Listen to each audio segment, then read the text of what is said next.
God, I'm so fucking tired of pretending. I threw the papers across my desk, the weight of a decade's worth of lies crashing down. I'm Olivia, the one you thought would never amount to anything. But what if I told you the world's about to find out I've been the one pulling the strings all along? The Wilson family reunion had always been an event that I dreaded, even as a child. But this year it felt suffocating in a way I couldn't put my finger on.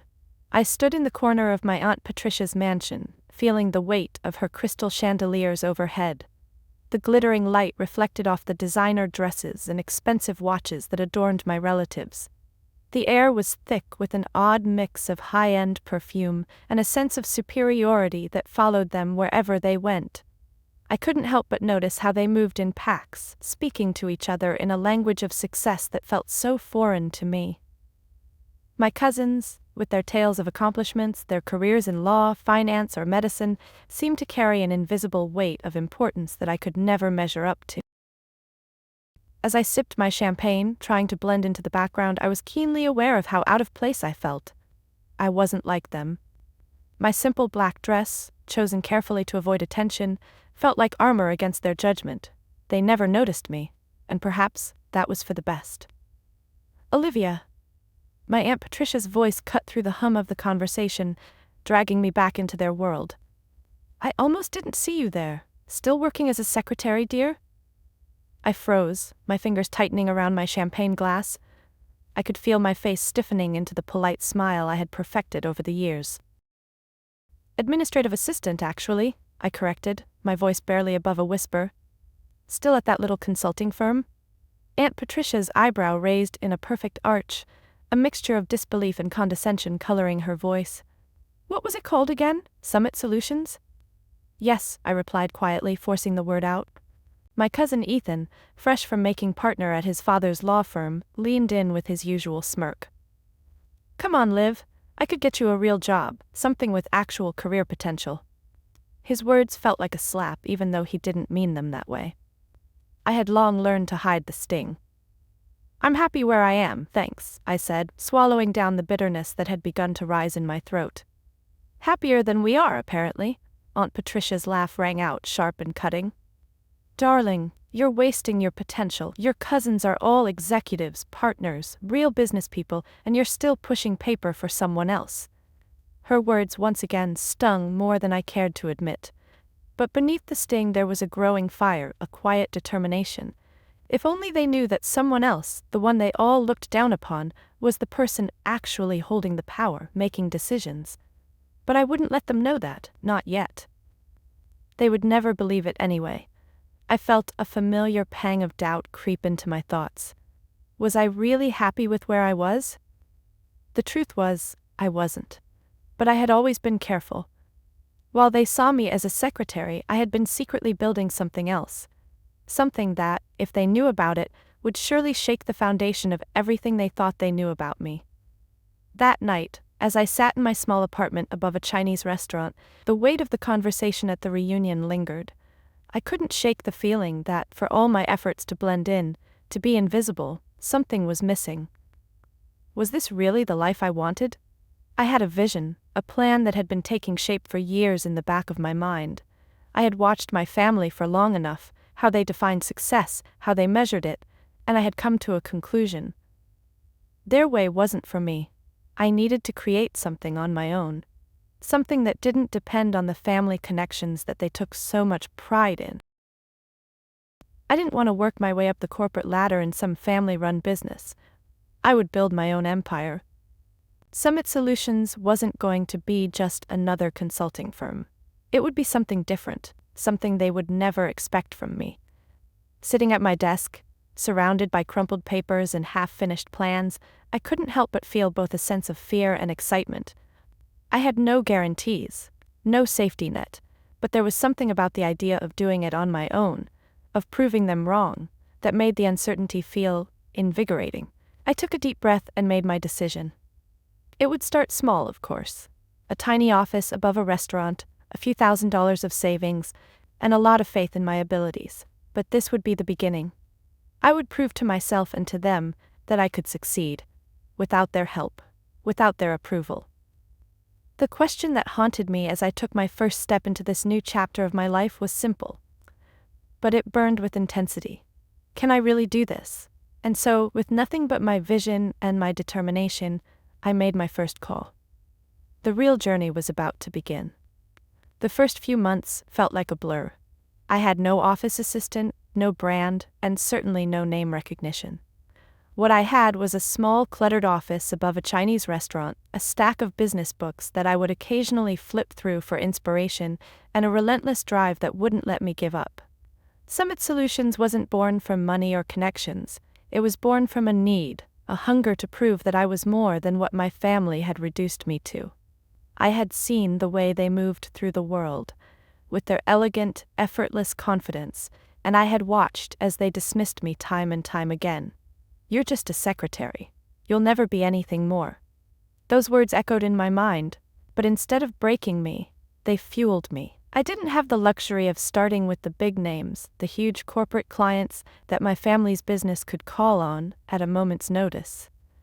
But what I did have was a knack for seeing the hidden potential in companies others had written off. A gift for restructuring, for bringing life back into dying businesses. My first client came to me almost by accident. A small manufacturing firm on the brink of bankruptcy had been turned away by every major consulting firm in the city. Desperation had driven them to me.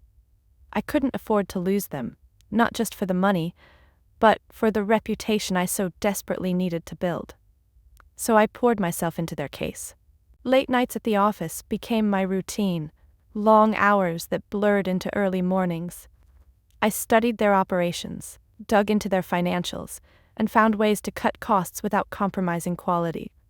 I negotiated with their creditors, finding a way to buy time and create breathing room for the company. It wasn't glamorous, it wasn't the sort of work my relatives would have called impressive. But it was the work that would prove to me that I could do this. 6 months later, the company was profitable again. It wasn't a miracle, it wasn't a flashy turnaround, but it was enough. Word spread quietly like a whisper through the business world. There was a new consulting firm that could save failing companies. I didn't advertise, I didn't make a grand announcement. I kept my work low-key, my name off the front page, and Summit Solutions growing steadily, quietly. The secrecy wasn't just about pride, it was strategy. I knew that if my family discovered what I was doing, if they found out that the quiet woman they had ignored for years was now quietly building something of her own, they wouldn't take kindly to it. But as much as I tried to keep my head down, to stay in the shadows, my thoughts began to wander to the inevitable confrontation. I couldn't hide forever. I couldn't pretend to be just a secretary, while quietly becoming the person I was meant to be. The questions would start coming, and soon my family would notice that I wasn't the same Olivia they once dismissed. And yet every time the thought of revealing myself entered my mind, the same question repeated itself. Was I really ready for that kind of change? It was easier to stay in the shadows, to let my family think I was still the same quiet, unimportant person. But deep down, I knew that wasn't who I was anymore. I had been patient, building this empire in secret. But how much longer could I play the part of the invisible underachiever before my real identity broke through? I had no answer, but the unease in my chest grew as I realized one simple truth: the moment of confrontation was coming. Soon, they would all find out what I had built in the quiet moments, when no one was watching. But for now, I had to focus on the next step. Summit Solutions needed more clients, more visibility, and I needed more time. The phone buzzed on my desk, pulling me out of my thoughts. A new message from my assistant. An emergency meeting with a client the next morning. Williams Manufacturing, a company I had heard about in whispers, had reached out. They needed help. This could be the big break I had been waiting for. As I read through the message, the weight of it settled over me. Was I truly ready for this? I swallowed the doubt. There was no turning back now. The following morning, as I sat in the small, cramped office of Summit Solutions, the weight of what lay ahead felt heavier than ever. Williams Manufacturing wasn't just any company. It was a pivotal opportunity, one that could define whether Summit would continue to grow or quietly fade into obscurity. I had spent the entire night preparing. The coffee in front of me was the only constant in the small office. the only reminder of the mundane world I still clung to. The stacks of paperwork on the desk, the financials, the strategies, the possible outcomes, they all blended together as the clock ticked away toward the meeting. I ran my fingers over the stack of papers, suddenly aware of how much had changed in just a few short years. I had gone from being the invisible assistant at family reunions to a woman who had created an empire, all while my family had no clue. They still thought I was an assistant at some no-name consulting firm. I had become the ghost in the room, always observing, never the one they had to reckon with. And now I was about to face the first major test that would force me out of the shadows. The meeting was set for 10 a.m., and I still had an hour to prepare. A knock on the door pulled me out of my thoughts, and I looked up to see Maya standing in the doorway, holding a tablet with a brief but knowing smile on her face. "They're here," she said. "Everything's ready," I nodded. Standing up and adjusting my blazer. There was no turning back now. Williams Manufacturing was depending on me to save them. I couldn't afford to make a mistake. Not now. Not when so much was riding on this. As we walked down the hall to the conference room, I could feel my heart pounding in my chest. The air felt thicker now, charged with anticipation. What if they think I'm not ready? The thought crossed my mind, but I quickly pushed it aside. I had prepared for this moment for years. I wasn't just some assistant anymore. When we reached the room, the doors swung open, and I could feel the eyes of the room settle on me as I stepped inside. My family was already there. Uncle Robert, Aunt Patricia, Ethan and James, all seated at the large table, talking amongst themselves. I had expected nothing less. They always came early to make sure everything went their way. I took a deep breath and walked to the head of the table, my steps deliberate and measured. My family's gaze followed me, their expressions ranging from confusion to curiosity. They had no idea who I had become. The moment I sat down in the seat that had always been reserved for someone else, something shifted in the room. Their smug confidence wavered, just slightly, but it was enough. "You've been waiting for coffee, haven't you?" I asked, my voice calm but with an edge they hadn't heard before. "Olivia? What are you doing here?" Aunt Patricia's voice was sharp, laced with confusion. I smiled, meeting her gaze. "Oh, I'm sorry, I don't serve coffee anymore." Her eyes narrowed, and I could see the discomfort settle in. This wasn't the Olivia they knew. They were so used to seeing me as the invisible one, the obedient one, the quiet woman who would always stay in the background. But now here I was, sitting at the head of the table, a position I had never even dared to imagine taking before. Uncle Robert cleared his throat, his eyes narrowing as well. "Where's the summit CEO? We were promised a meeting with the actual decision-maker."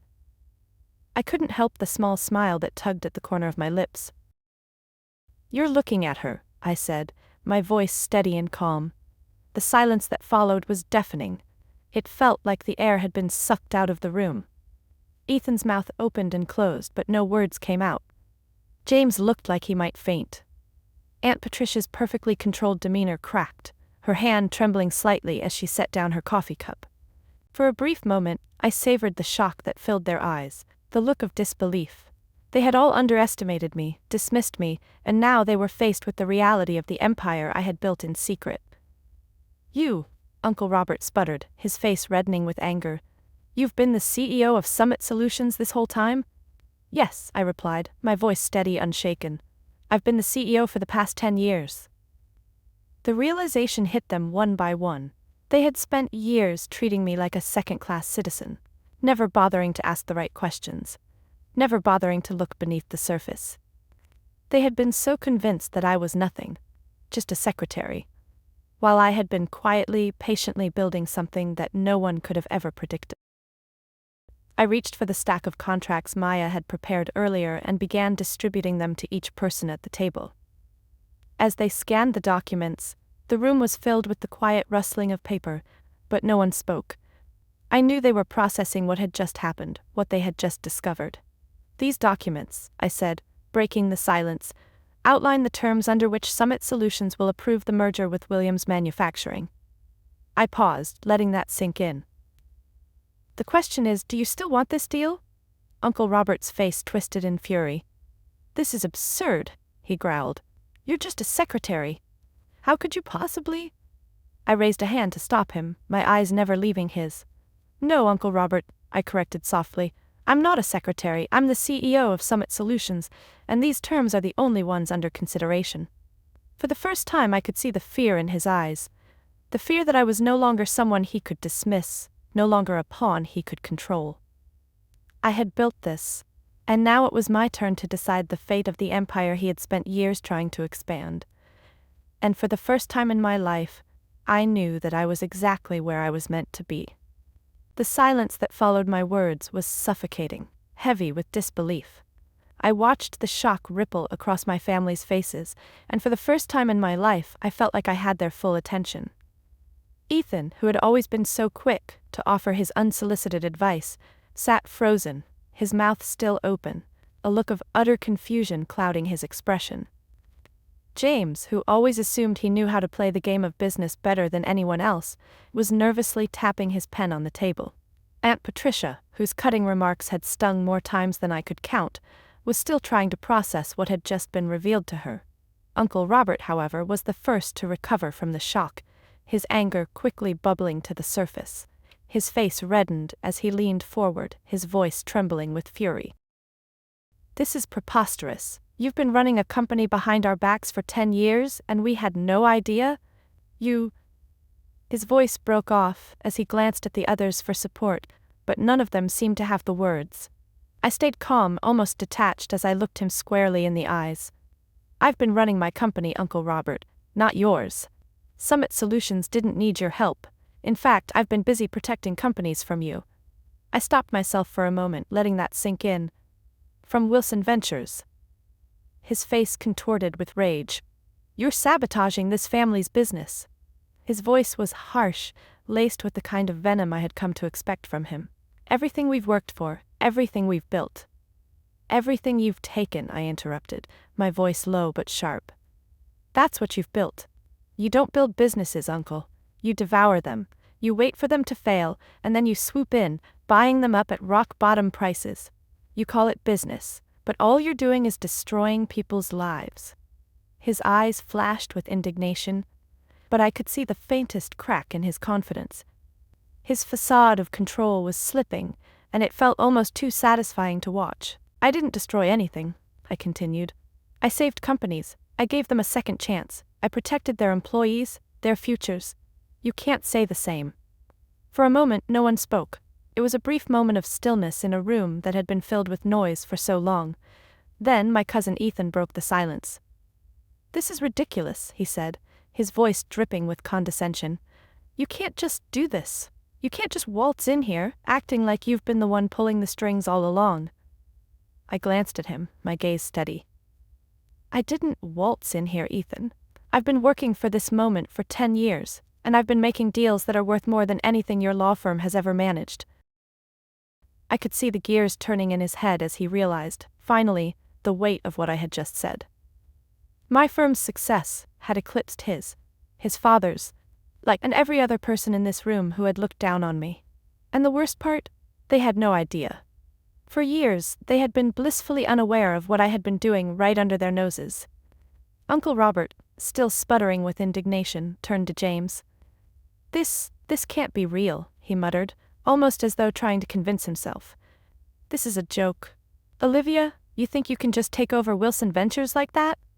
I tilted my head slightly. "I'm not taking over anything. You had your chance. You were given everything on a silver platter, and yet you still managed to screw it up. I've built my success from nothing, from the ground up.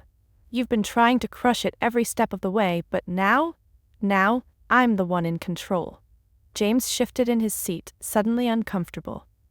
I could tell he wasn't as certain of his position as he'd been when he first entered the room. I could practically hear the wheels turning in his head as he tried to figure out where he stood, now that the balance of power had shifted so dramatically.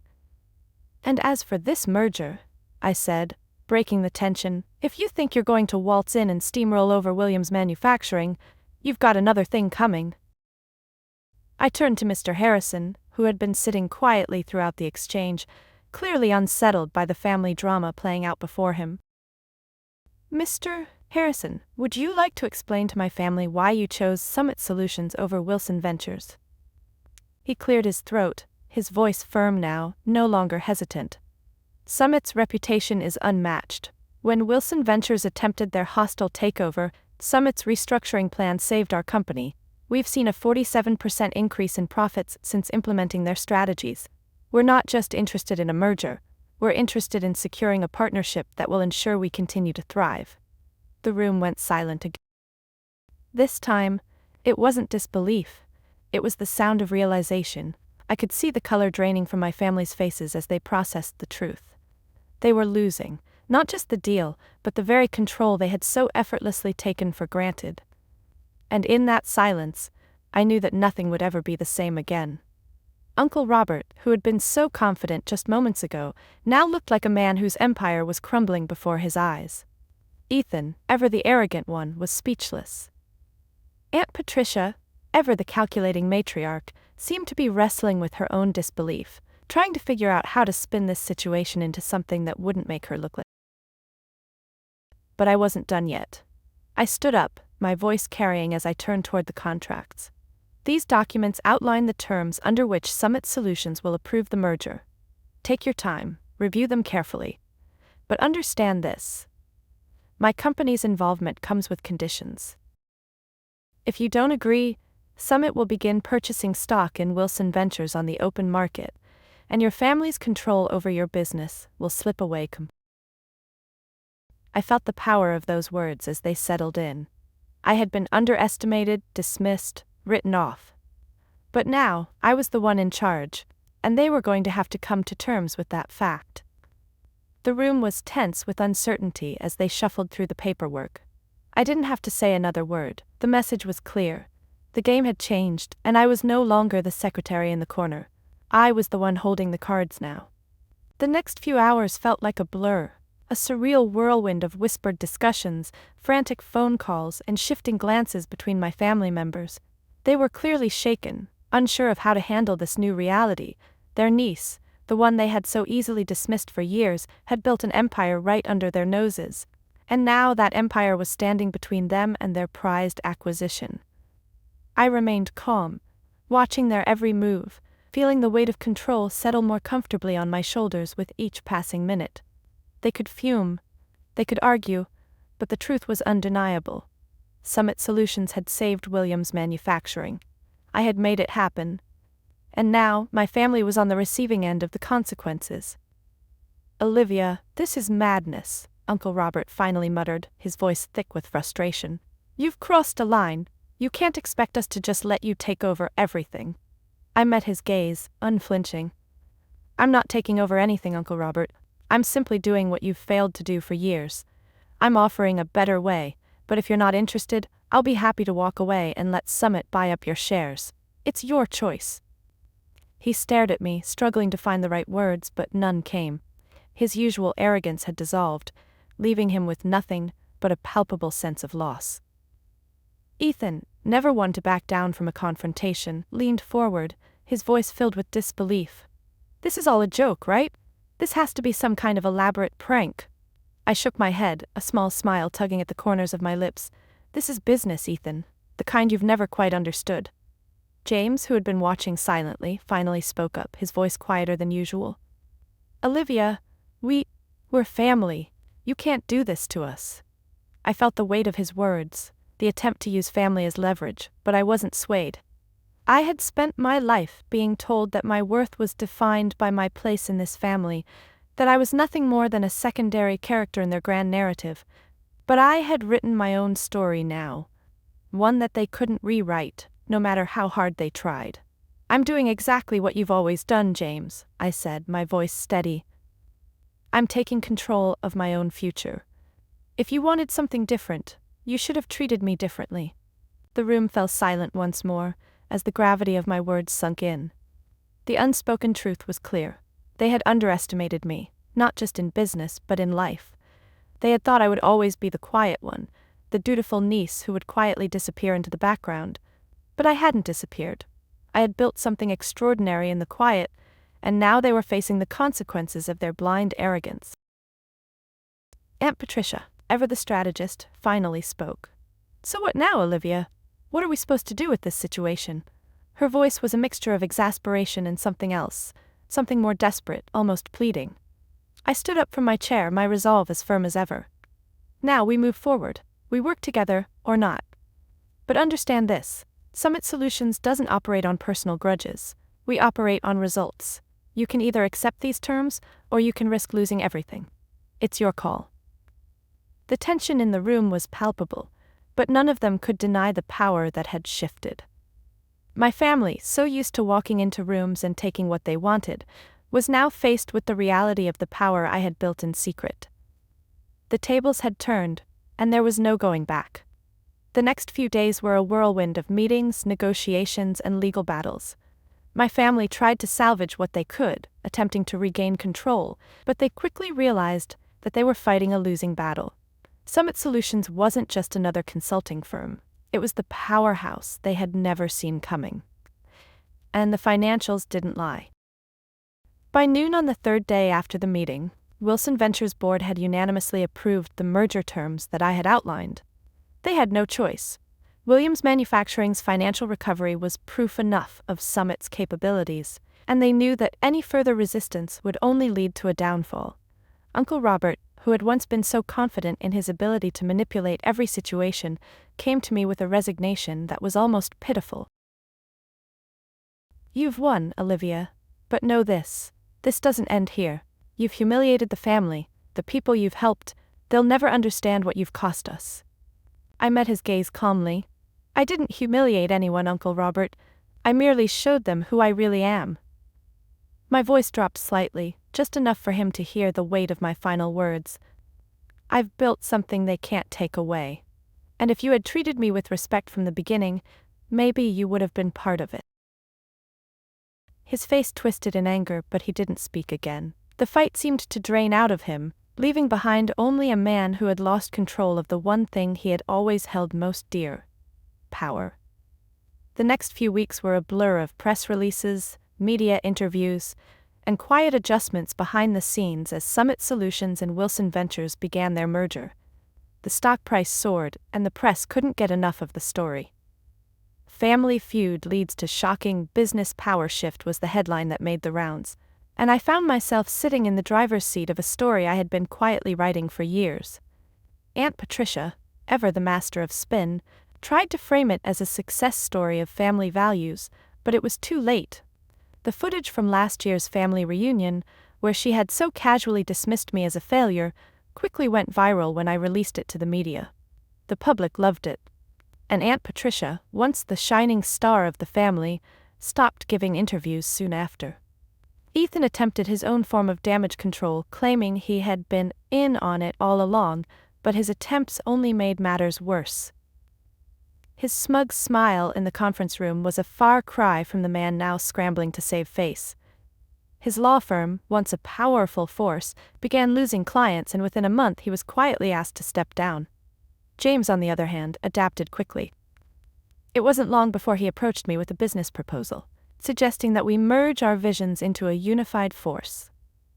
The Wilson Summit Alliance could be unstoppable, he suggested over lunch, his tone earnest but unsure. I stared at him, considering his words. "That's not what Summit Solutions is about, James," I said, my voice unwavering. "We don't dominate, we elevate." It was the truth. The difference between my vision and their vision had always been clear. They wanted power for the sake of control. I wanted it to create something better. And that's exactly what I had done. Summit Solutions wasn't just a company, it was a testament to the power of patience, vision, and quiet resilience. And as I sat in my office that evening, watching the sun set over the skyline, I realized that everything had come full circle. The quiet woman in the black dress had built something remarkable, something that could never be taken away. Now it was time to change the world. The weeks following the merger were a blur of public appearances, media interviews, and board meetings. Summit Solutions had finally emerged from the shadows, and there was no denying the scale of what had been accomplished. The public response was overwhelming. There was a palpable fascination with the story of the quiet secretary-turned-CEO. The press loved it. They couldn't get enough of the tale of family betrayal, secret empires, and the underdog who had risen to power while no one was watching. The business world, however, had a different response. As soon as word spread that Summit Solutions was behind the successful turnaround of Williams Manufacturing and several other companies, the calls started coming in. Major corporations wanted in. Investors wanted a piece of the action, and the biggest consulting firms were now looking over their shoulders, wondering if they had missed something crucial. For the first time, I found myself surrounded by a team of people who had been as committed to this vision as I had been. We expanded rapidly, establishing new offices in cities across the country, and the firm's reputation grew stronger with every success story we added to our portfolio. But as much as it felt like a victory, I couldn't ignore the feeling that something was still missing. In the quiet moments between meetings, when the weight of the empire I had built pressed heavily on my shoulders, I found myself wondering, what happens when you've proven them all wrong? I had spent so many years hiding in plain sight, waiting for the moment when I could show my family, and the world, what I was truly capable of. Now that I had done it, the satisfaction felt fleeting. It wasn't that I regretted what I'd accomplished, far from it. Summit Solutions had grown beyond my wildest expectations, and the impact we were having on businesses and people's lives was real. But there was a quiet emptiness that lingered, a question I wasn't ready to answer.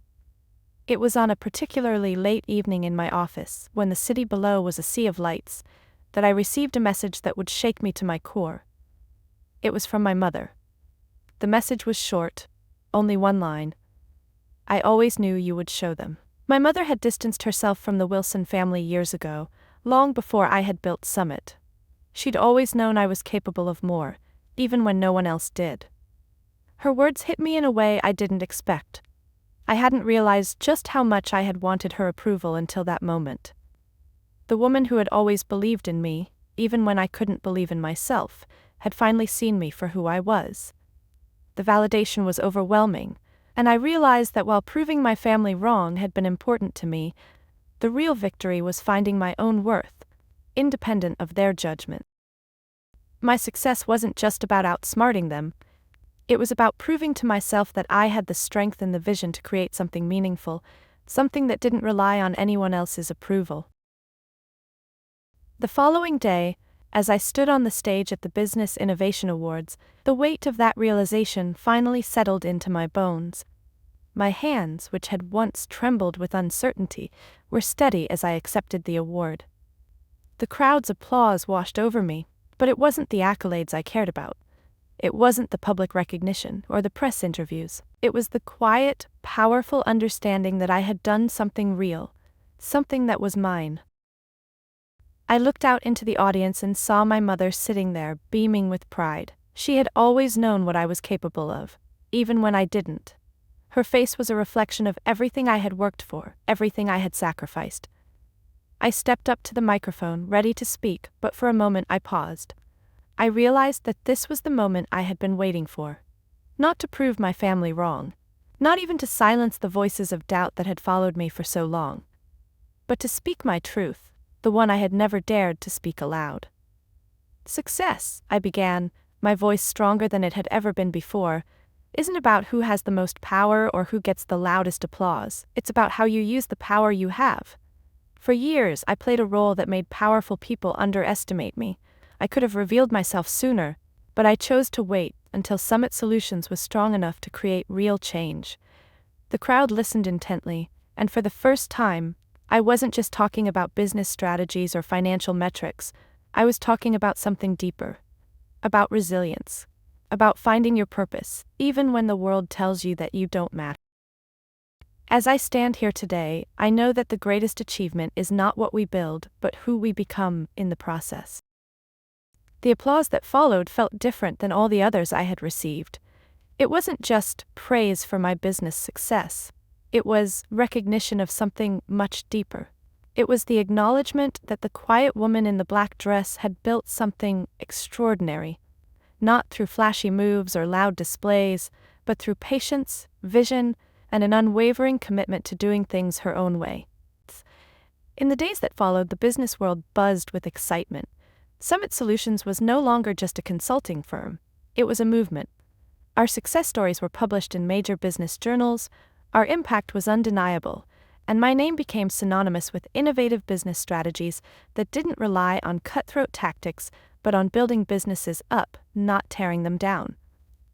And yet, despite all the attention, despite the awards and recognition, I knew that the real work had only just begun. Summit's success was only one part of the puzzle. The next step was to use this platform to create something even bigger, something that would change the way the world saw business, especially for women in leadership roles. I wasn't done, not by a long shot. That evening, as I sat in my office, staring out at the city lights, a thought crossed my mind. This empire I've built? It's not just for me, it's for everyone who's ever been told they couldn't do it. And that's when I realized the real power wasn't in the empire itself. It was in the ability to change the game, to rewrite the rules, and to build something that could stand the test of time. Summit Solutions was just the beginning. The world had underestimated me, and now, I was about to show them what real change looked like. The morning after receiving the Business Innovation Award, I woke up with a feeling I hadn't had in years, a sense of peace. It wasn't about the accolades or the glowing press coverage, although those things certainly felt good. No, it was something deeper, a quiet realization that I was no longer hiding.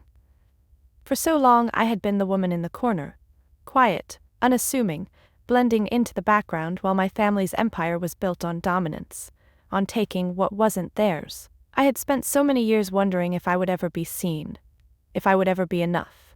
But now, as the CEO of Summit Solutions, I understood that the power I held was not about how loud I could shout or how forcefully I could impose myself. It was about the quiet resilience, the steady resolve to keep going even when no one believed I could. Summit Solutions had become a force to be reckoned with in the business world. We weren't just turning companies around anymore. We were reshaping entire industries. Our focus was no longer just on restructuring struggling businesses. Now, we were setting a new standard for how businesses could operate with integrity and a long-term vision, something that had been sorely missing in the cutthroat, profit-at-all-costs world that my family had thrived in. And as the demand for Summit services continued to grow, so did the opportunity to use that influence for something bigger. I realized that the success of Summit wasn't just a personal triumph, it was a blueprint for how businesses could succeed without sacrificing their values or the well-being of the people they employed. I had the platform, the power, and the expertise to make real change in the business world, and I wasn't about to waste it. But change, I had come to learn, doesn't happen overnight. It's a long, slow process. It's about planting seeds and waiting for them to grow. And sometimes it's about confronting the very forces that resist change, the ones that profit from the old way of doing things. The first major challenge came sooner than expected. As Summit's influence grew, we began to see pushback from the old guard, those who still believed that power in business came from exploiting others. My family, for one, wasn't happy to see me thriving. They had underestimated me before, but now they were desperate to reclaim what they thought was rightfully theirs.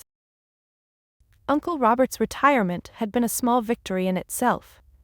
His resignation letter had been a public admission of defeat, but it also made it clear that his pride wouldn't allow him to go quietly. He and my other relatives had been licking their wounds, and now they were plotting their next move.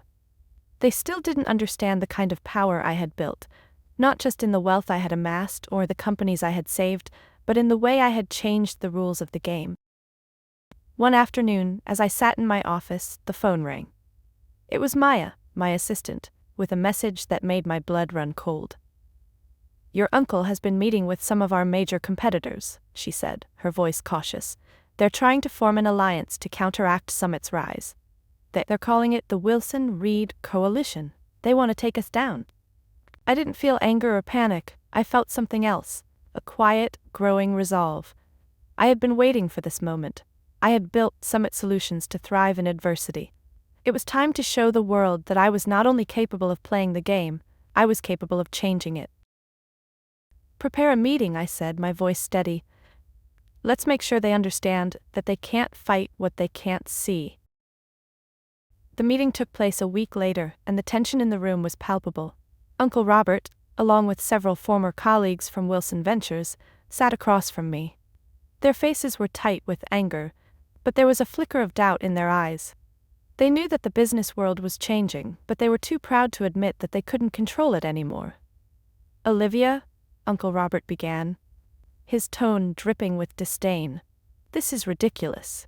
You've built something with Summit Solutions, but you've betrayed everything our family built. We've worked for decades to establish a reputation, and now you're taking it all apart. You can't expect to go unchecked forever." I leaned back in my chair, allowing the silence to hang in the air for a moment. I knew they thought they had the upper hand, that they could leverage their connections and wealth to crush me. But they didn't understand what I had created.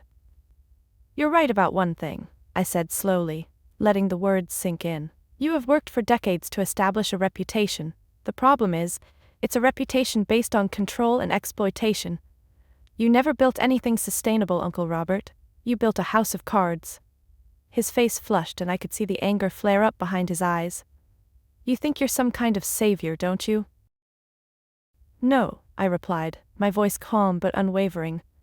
"I think I'm a woman who's finally learned how to play the game on her own terms. The old way of doing business, of tearing companies apart, of squeezing every last penny out of people, is over. People are waking up to it, Uncle Robert. Your way is dying." There was no denying it. The market had already begun to shift. More and more companies were seeking the kind of sustainable, ethical restructuring that Summit provided. And the more they saw that my success was built not on shortcuts, but on real, lasting change, the more they wanted to be part of that movement. The meeting was tense, but in the end, there was no confrontation. The Wilson-Reed coalition dissolved quietly, unable to compete with the influence Summit had garnered. It was a victory, but it was more than that. It was a confirmation of what I had known all along. Success doesn't come from overpowering others. It comes from empowering them. As I looked out over the city from my office window that evening, I felt a deep sense of satisfaction. It wasn't the satisfaction of having defeated my family or even my competitors. It was the satisfaction of knowing that I had created something that would last, something that would change the way business was done for years to come. Summit Solutions wasn't just a company, it was a movement. A movement towards sustainable, ethical business practices that put people before profits, that helped companies not just survive, but thrive. And the best part? I wasn't done. The revolution I had started was only just beginning. I had built this empire for more than just myself. I had built it for everyone who had been told they didn't belong, for every person who had been underestimated, for every woman who had been told she couldn't lead. The real power, I realized, wasn't in the empire itself. It was in the ability to change lives, to change the world. And that was something my family, my competitors, and the world would have to reckon with. It had been months since the Wilson-Reed coalition's dissolution, and in that time, Summit Solutions had only grown stronger. The whispers about our ethical business model, our focus on restructuring companies for the long haul rather than squeezing them for short-term gains, were spreading like wildfire across the industry. What had started as a quiet rebellion had turned into a movement, a revolution in the world of business. The morning I sat in my office, staring at the morning news, I was struck by how far we had come. The headlines weren't about me anymore. They were about Summit Solutions, about what we stood for, about the companies we had helped, and the lives we had changed. That was the true victory, wasn't it? The shift had happened not just within the confines of Summit Solutions, but throughout the entire industry. But as I sat back in my chair, reflecting on everything, I couldn't ignore the familiar sensation that had been quietly nagging at me for weeks.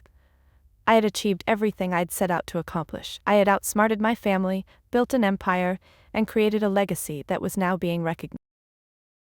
But in the stillness of my office, there was a question I couldn't shake. What happens when you've changed everything? I thought back to the earlier days, when it was just me, a tiny office, and the stack of contracts that would define my future.